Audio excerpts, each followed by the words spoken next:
pregunta, dime si vienes a mi cama, la fama me la fama, se la pasa bien, siento que soy mala.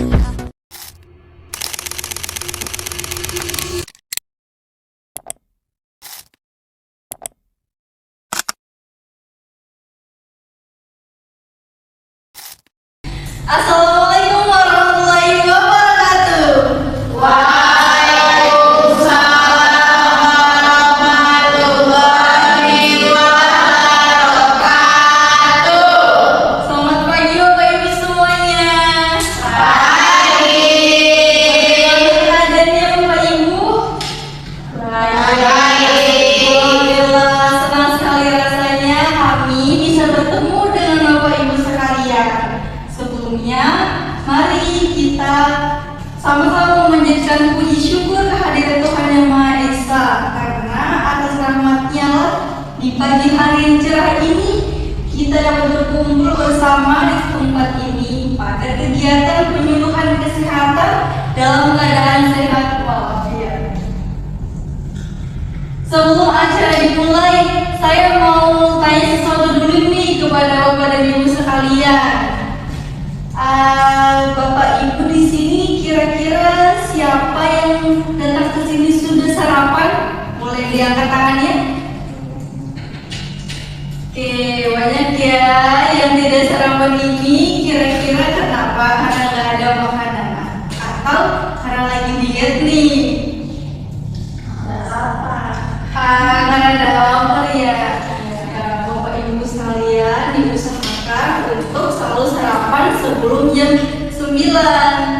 Oke, kalau gitu saya ingin bertanya lagi nih, kira-kira di sini ada nggak ya Bapak Ibu yang malas untuk bergerak nih, maunya tiduran mulu? Ada nggak ya kira-kira? Oke. Alhamdulillah, ternyata saya tidak sendiri ya Bapak Ibu.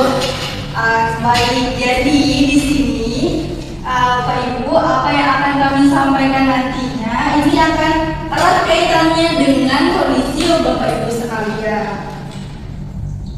Baik, sebelumnya mohon izin memperkenalkan diri Bapak Ibu sekalian. Kami dari mahasiswa Universitas Borneo Tarakan, program studi S1 Keperawatan. Perkenalkan, saya Freza Ludiana Saputri selaku Master of Ceremony yang akan memandu jalannya kegiatan pada pagi hari ini. Di sini saya bersama teman-teman yang lain mungkin bisa memperkenalkan satu persatu ya teman-teman sekalian. Mungkin bisa dimulai dari Kak Nelsi. Halo Bapak Ibu, perkenalkan saya Nelsi Melisa. Baik, perkenalkan saya Solika Deharyani sebagai operator. Halo Bapak Ibu. Perkenalkan saya Firdausia Kamina. Bapak Ibu bisa panggil saya Firda ya. Saya sebagai fasilitator pada pagi hari ini.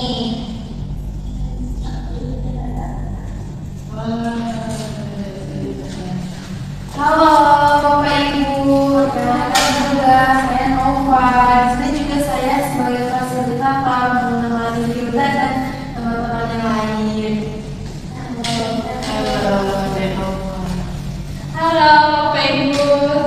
Perkenalkan saya Siti Nuraisa sebagai fasilitator.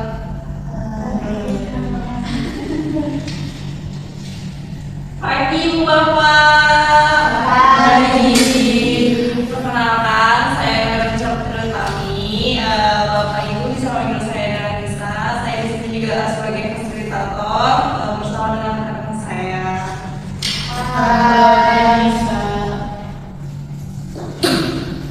Halo Ibu Bapak, perkenalkan saya Aseti sebagai observer. Halo Bapak Ibu. Saya Nagita Hidayah sebagai observer. Halo Bapak Ibu semuanya. Perkenalkan nama saya Putri Nurada Jelang Kedawiyah. Bapak Ibu bisa panggil saya Putri. Saya sebagai observer. Nah, itu tadi perkenalan dari anggota kelompok kami. Di sini kami akan melaksanakan kegiatan penyuluhan kesehatan dengan tema diabetes mellitus patuh berobat cegah komplikasi.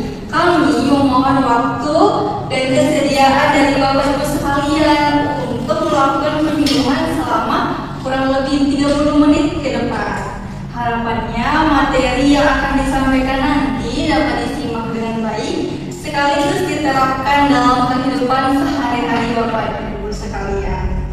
Baik, sebelum acara dimulai, karena kelihatannya tegang ya Bapak Ibu sekalian, saya ada sedikit pantun nih untuk Bapak Ibu. Mohon cakapnya ya Bapak Ibu. Pergi ke pasar membeli kelapa. Cakep. Membeli rambutan.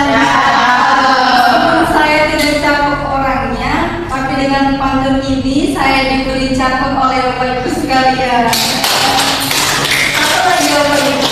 Ayo ting-ting ke pasar Senin. Cakep. Membeli buah pepaya dan semangka. Cakep. Diabetes bukan untuk ditakutin, tapi untuk dipahami cara penggunaannya. Baiklah, agar ini berjalan dengan lancar, saya akan memberitahu susunan acara pada pagi hari ini. Yang pertama pembukaan, yang kedua perkenalan anggota kelompok yang telah kita lakukan tadi, lalu ada penyampaian materi penyuluhan, lalu sesi tanya jawab, dan yang terakhir penutup. Baik, untuk mengefisiensikan waktu, marilah kita masuk ke acara inti, yaitu penyampaian materi penyuluhan dengan tema diabetes mellitus, patuh berobat cegah komplikasi. Kepada pemateri kami persilakan. Beri tepuk tangannya dulu. Terima kasih moderator Kak atas kesempatannya. Oke, sebelum kita lanjut ke materi kita, saya mau tanya dulu Bapak Ibu di sini, siapa yang rutin kontrol ke fasilitas kesehatan atau rutin minum obat? Boleh lambaikan tangannya? Wah, ada beberapa yang tidak nih. Kenapa ini kira-kira? Oke, ada banyak ya Bapak Ibu dari sekian yang hadir, ada banyak yang sudah rutin untuk kontrol, sudah rutin untuk minum obat juga. Berarti Bapak Ibu sudah hebat karena Bapak Ibu sudah sangat memperhatikan dan peduli sama kesehatannya. Nah, seperti yang moderator bilang tadi, bahwa hari ini kita akan sama-sama belajar mengenai diabetes mellitus, khususnya patuh berobat cegah komplikasi. Nah, Bapak Ibu, ada beberapa bentuk patuh berobat cegah komplikasi di sini. Yang pertama itu adalah, sebelum kita lanjutin, oke, saya mau tanya dulu, menurut Bapak Ibu, apa yang Bapak Ibu ketahui tentang patuh berobat? Ada yang mau memberikan masukannya, pendapat? Apa itu patuh berobat kira-kira? Saya Ya, boleh. patuh berobat itu kayak kita patuh setiap hari minum obat sesuai jadwal yang sudah diberikan sama dokter. Betul sekali Ibu, betul sekali. Nah, apa yang Ibu beri sampaikan tadi itu termasuk definisi dari patuh berobat, dan ada beberapa bentuk nih Bapak Ibu kepatuhan berobat itu. Yang pertama, minum obat secara teratur setiap hari. Misal dokter ini sudah memberikan 1 tablet untuk Bapak Ibu konsumsi di pagi hari jam 7. Jadi setiap harinya Bapak Ibu bisa konsumsi obatnya. Jangan karena badan Bapak Ibu ini sudah sehat, Ibu rasa sudah sehat ini, jadi Bapak gak perlu lagi minum obat. Jadi jangan seperti itu ya, tapi tetap minum secara teratur setiap hari. Kemudian minum obat tepat waktu.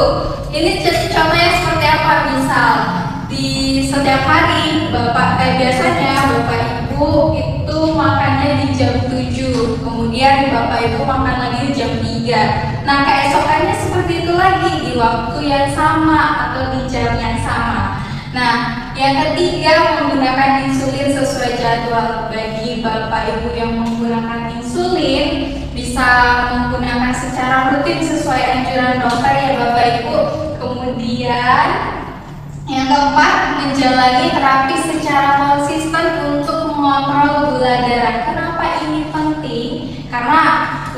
memantau gula darah Bapak Ibu. Seperti tadi yang saya bilang, walaupun Bapak Ibu merasa sehat, tapi gula darah Bapak Ibu tetap harus dikontrol untuk dipantau. Semisal nanti ada komplikasi nih, jadi bisa antisipasi lebih awal supaya bisa ditangani juga lebih cepat gitu.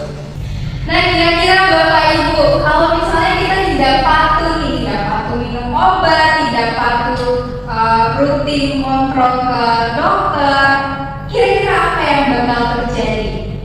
Yang bakal terjadi adalah munculnya komplikasi. Nah, komplikasi di sini ada komplikasi mikrovaskular. Apa itu? Komplikasi gangguan atau adanya penyumbatan pada pembuluh darah kecil Bapak Ibu. Nah, itu berdampak pada bagian tubuh kita yang penting seperti saraf. Ditandai dengan adanya kesemutan pada tangan dan juga kaki biasanya. Kemudian gula darah yang tinggi juga itu berdampak pada penurunan fungsi ginjal. Jadi ginjalnya lama-lama jadi turun fungsinya. Kemudian bakal berdampak juga pada mata kita Bapak Ibu. Bisa buat mata kita jadi kabur atau rabun. Nah, selanjutnya ada komplikasi makrovaskular. Apa itu? Kalau tadi mikrovaskular itu pembuluh darah kecil, maka sekarang adalah makrovaskular pembuluh darah besar, di mana itu biasanya terjadi di kaki. Kalau pembuluh darahnya tersumbat, pembuluh darah besar di kaki itu tersumbat, maka akan menyebabkan oksigen itu tidak mengalir ke kaki kita. Jadinya kaki itu jadi dingin. Kemudian kalau ada luka itu jadi susah sembuh. Lalu berdampak juga sama stroke dan juga penyakit jantung. Nah, setelah kita tahu apa aja komplikasi yang ditimbulkan sama diabetes, pasti tentunya muncul pertanyaan bagaimana cara mencegahnya. Cara mencegahnya ada beberapa ya Bapak Ibu. Yang pertama yaitu kontrol rutin ke fasilitas kesehatan. Seperti tadi yang saya bilang, harus rutin walaupun badan sudah terasa sehat, sudah terasa sehat, tapi tetap harus pergi kontrol. Kemudian pemantauan terapi obat. Bagaimana maksudnya?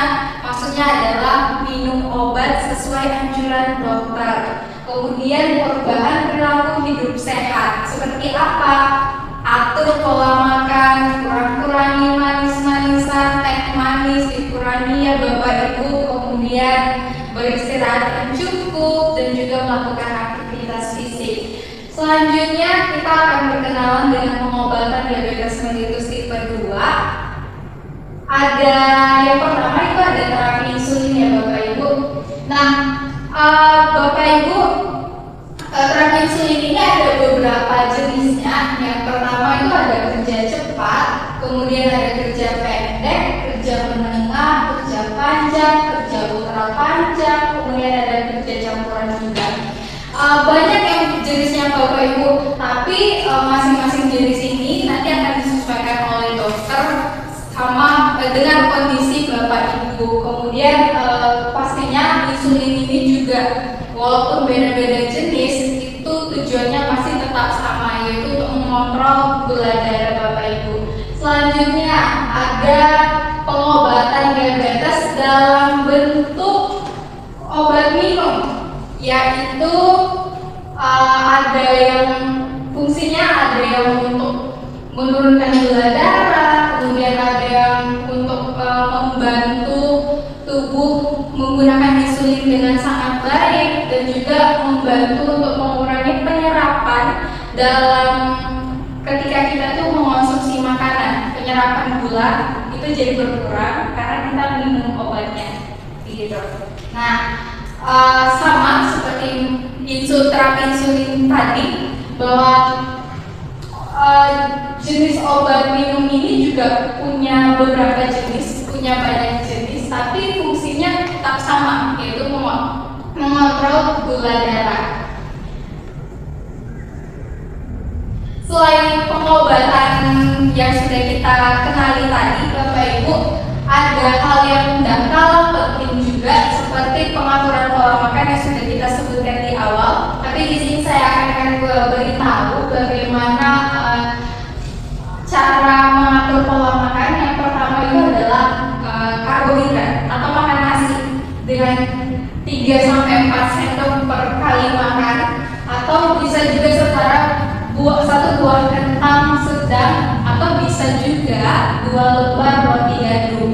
Kemudian bisa Bapak Ibu boleh konsumsi protein 1-2 potong sedang, ukuran sedang.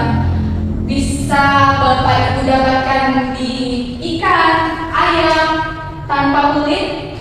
Kemudian ada telur, tempe, tahu setiap kali Bapak Ibu makan.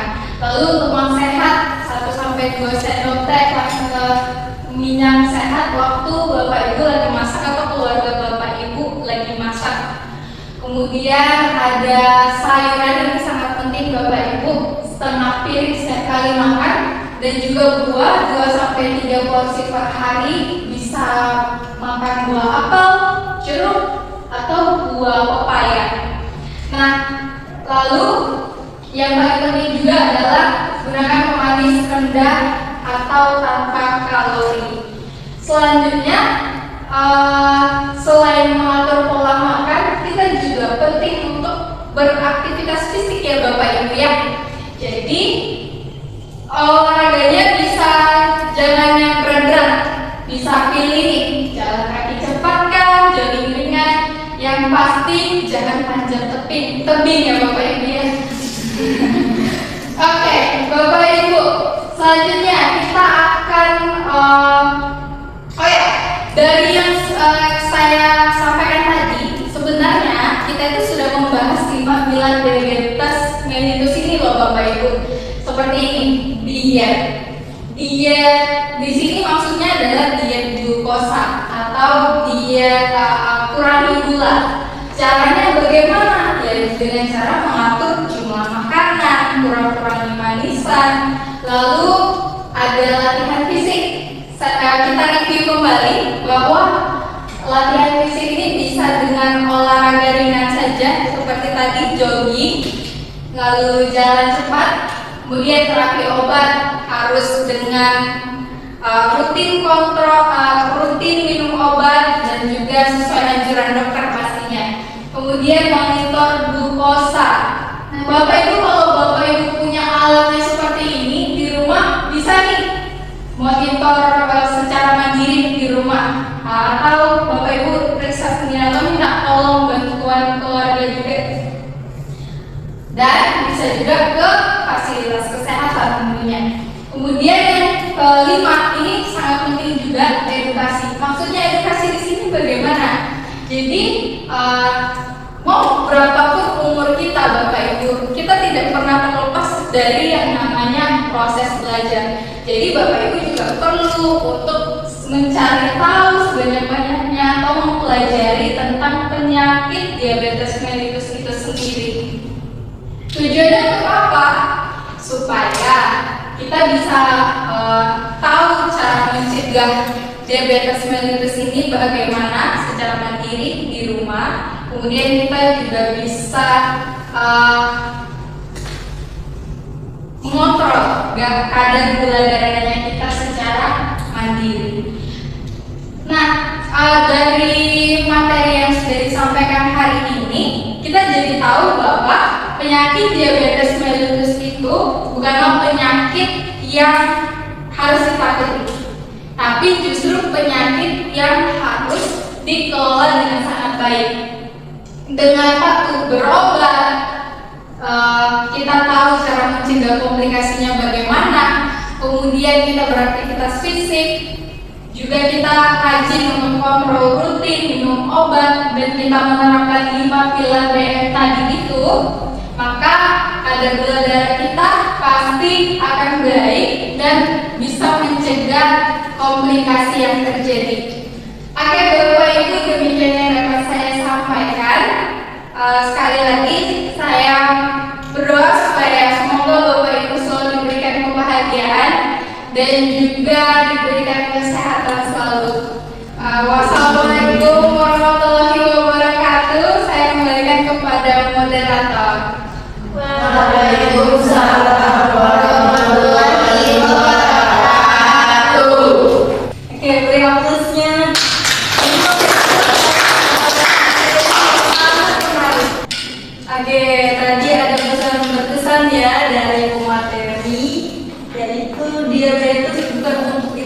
rutin, tapi untuk dipahami cara menjaganya. Oke Bapak Ibu, dari materi yang telah disampaikan tadi, apakah ada yang sekiranya masih bingung atau ingin ditanyakan, boleh silakan mengangkat tangannya. Oke baik, Ibu boleh disebutkan namanya Ibu, dengan Ibu siapa? Perkenalkan, saya Ibu Dia Ramadhani. Saya ingin bertanya, kalau misalnya saya itu merasa sehat, terus gula darah saya itu normal, apakah saya harus tetap minum obat diabetes atau seperti apa? Baik, terima kasih atas pertanyaan Ibu Dia. Bagaimana pemateri, apa kalau bisa langsung dijawab pertanyaan dari Ibu Dia? Oke Bu Gia, terima kasih sebelumnya buat pertanyaannya. Jadi ya, kita perlu untuk tetap terus minum obatnya selama itu masih dianjurkan sama dokternya. Dan perlu kita ketahui bahwa sebenarnya gula darah yang baik itu merupakan hasil dari pengobatan dan pola hidup yang sehat. Jadi kalau ibu mau berhenti minum obat karena ibu merasa badan ibu sehat, ya bisa-bisa nanti gula darah ibu jadi naik nantinya. Seperti itu Ibu. Bagaimana Ibu Dia, apakah pertanyaannya menjawab? Terima kasih, Oke, terima kasih materi atas jawabannya. Apakah ada lagi yang ingin ditanyakan Bapak Ibu? Oke baik, dengan Ibu siapa? Saya Ibu Iin. Saya mau bertanya, kan saya punya penyakit gula. Nah, apakah saya masih bisa mengkonsumsi kopi dan teh dengan gula sedikit atau tidak? Oke, langsung saya jawab. Oke. Terima kasih buat pertanyaannya. Jadi boleh Ibu, boleh sesekali dalam jumlah yang terbatas juga Ibu bisa menggunakan pemanis yang rendah kalori seperti protein Nestle atau stevia juga nanti. Nah, kalau perlu juga sebenarnya nggak pakai gula supaya bisa mengontrol gula darahnya Ibu. Apa menjawab Ibu? Jawab. Terima kasih, Desi. Ya, tadi kita telah mendengar jawaban dari pertanyaan Bapak Ibu. Kira-kira ada nggak yang bisa menyebutkan kembali apa sih itu kira-kira kepatuhan berobat? Bapak Ibu boleh silakan lihat tangannya. Jangan sama-sama. Saya Boleh Ibu? tadi minum obat setiap hari, rutin, terus itu mengikuti anjuran dari dokter sama tepat waktu. Oke, beri aplausnya yang besar.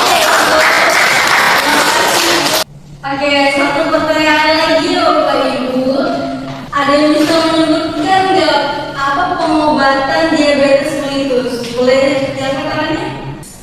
Oke, silakan Ibu. Jadi jenis pengobatannya itu ada insulin sama obat diminum. Oke, betul. Beri aplausnya semua. Wow, keren-keren banget ya antusias dari Bapak Ibu sekalian. Berarti menyimak dengan baik semua ya Bapak Ibu.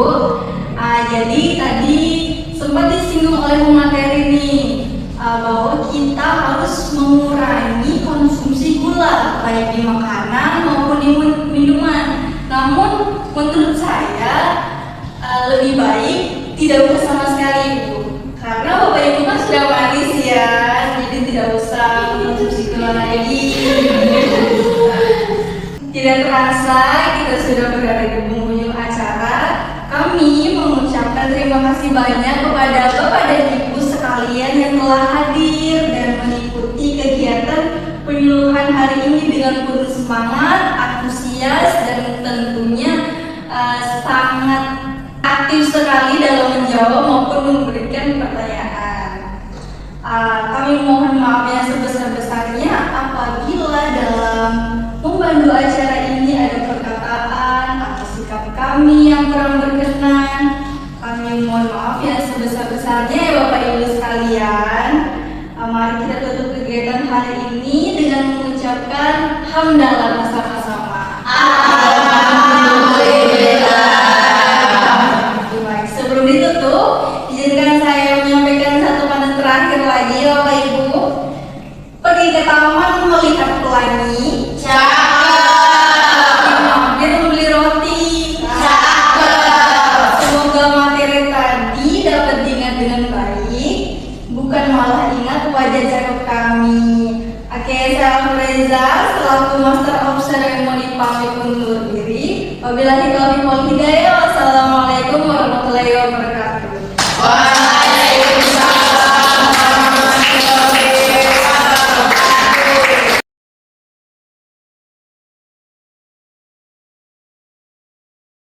Jadi teman-teman, kita tadi sudah melaksanakan ilham adalah sejarah, di mana kami selaku observer akan menyampaikan nih hasil observasi dari kegiatan kunjungan kita pada pagi hari ini, di mana pelaksanaan kunjungan itu telah berjalan sesuai dengan perencanaan yang telah tersusun. Pembagian peran dan juga tugas kunjungan ini terlaksana dengan baik. Tempat dan juga kondisi lingkungan ini mendukung selama pelaksanaan kegiatan. Jumlah peserta yang hadir juga sesuai dengan sasaran yang ditetapkan. Media dan juga alat bantu yang digunakan itu tersedia serta dapat mendukung penyampaian materi penyuluhan. Secara keseluruhan, aspek struktur dalam kegiatan penyuluhan ini telah tercapai dengan baik. Selama kegiatan proses berjalan sesuai waktu, mulai dan selesai tepat waktu selama 30 menit. Alur acara lancar, petugas berbicara dengan lantang dan jelas, menggunakan bahasa yang sederhana dan mudah dimengerti lansia. Peserta lansia aktif menyimak dan merespon tanya jawab. Kemudian proses kegiatan efektif, lansia antusias mendengarkan dan memahami materi tersebut. Lanjut ke evaluasi hasil secara keseluruhan, di mana berdasarkan hasil evaluasi dilakukan pada kegiatan penyuluhan, sebagian besar peserta telah memahami materi yang disampaikan mengenai pentingnya kepatuhan berobat dan diabetes mellitus dan upaya pencegahan komplikasinya. Peserta mampu menjelaskan pentingnya patuh berobat pada diabetes mellitus, melakukan kontrol kesehatan rutin, menjaga pola makan sehat, serta melakukan aktivitas fisik secara teratur. Selain itu, peserta juga dapat menyebutkan beberapa jenis pengobatan pada diabetes mellitus. Tarif keaktifan peserta dalam sesi tanya jawab menunjukkan adanya peningkatan pengetahuan dan pemahaman terhadap materi yang diberikan. Secara keseluruhan, tujuan penyuluhan telah tercapai dengan baik dan peserta diharapkan mampu menerapkan informasi yang diperoleh dalam kehidupan sehari-hari untuk meningkatkan kualitas kesehatan serta mencegah terjadinya komplikasi diabetes mellitus. Mungkin itu saja dari kami.